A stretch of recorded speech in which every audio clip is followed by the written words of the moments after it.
അതുകൊണ്ട് ഞാൻ പറയട്ടെ, നമ്മുടെ ചെറുപ്പകാലം മുതൽക്ക് നമുക്ക് പതിവുള്ളത്, ഇവിടെയുള്ള കാരണവന്മാരോട് ചോദിക്കൂ, കല്യാണത്തിന് മുമ്പൊക്കെ വരുന്ന ആളുകളെ സ്വീകരിക്കാൻ 2 തരത്തിലുള്ള പാനീയം കൊടുക്കും.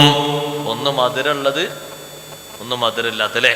ചില ആൾക്കാർക്ക് മധുരം പറ്റൂല, അപ്പോൾ അതിന് സൗകര്യപ്പെട്ടത്. ചിലർക്ക് മധുരം പറ്റും. 2 ടീമല്ലേ ജനങ്ങൾ മൊത്തമുള്ളത്. മൂന്നാമത്തെ ഒന്നുണ്ടോ ഇടയിൽ കൊടുക്കണേ? ഇല്ല.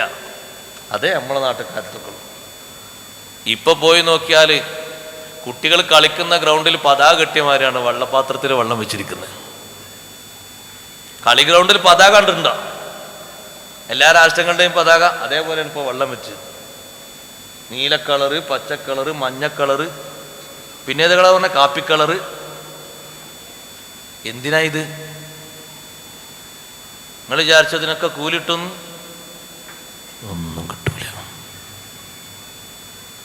അങ്ങനെ ഒരു പൂതി വെച്ചിരിക്കണ്ട, അങ്ങനെ ഇരുന്നോളി, ഒന്നും കിട്ടൂല. പാകത്തിന് മതി, പാകത്തിനാണ് സംഗതി ഉണ്ടാക്കേണ്ടത്. ഭക്ഷണം ഓവറായി ഉണ്ടാക്കരുത്. ഹബീബ് സല്ലല്ലാഹു അലൈഹി വസല്ലം ഞങ്ങളുടെ കാലത്ത് ഒരു സ്വഹാബി, വേറെ ആരുമില്ല, ഒരു സ്വഹാബി ഭക്ഷണം ഉണ്ടാക്കിയൊരു വീട്ടിൽ ഒരു വിഷയവുമായി ബന്ധപ്പെട്ട് 3 ദിവസം നബി സല്ലല്ലാഹു അലൈഹി വസല്ലം സ്വഹാബത്തിനെയും വന്ന് വിളിച്ചു.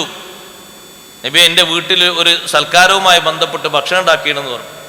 തങ്ങളും സ്വഹാബത്തും പോയി കഴിച്ചു. 2ാമത്തെ ദിവസവും അതേ സ്വഹാബി വന്ന് വിളിച്ചു, ഇന്നും ഉണ്ട് ഭക്ഷണം, നിങ്ങളും സ്വഹാബത്തും വരണം. നബി സല്ലല്ലാഹു അലൈഹി വസല്ലം ഞങ്ങൾ പറഞ്ഞു, ആവശ്യമുള്ളവർ പോയിക്കോളിയും. തങ്ങൾ പോയില്ല. 3ാമത്തെ ദിവസം വന്ന് വിളിച്ചപ്പോൾ തങ്ങളെ മറുപടി എന്താണെന്നറിയോ? ആരും പോകരുത്, റിയാഉം വസുന്ന, ഇത് ലോകമാന്യമാണ്, ആവശ്യമില്ലാത്ത പണിയാണ്.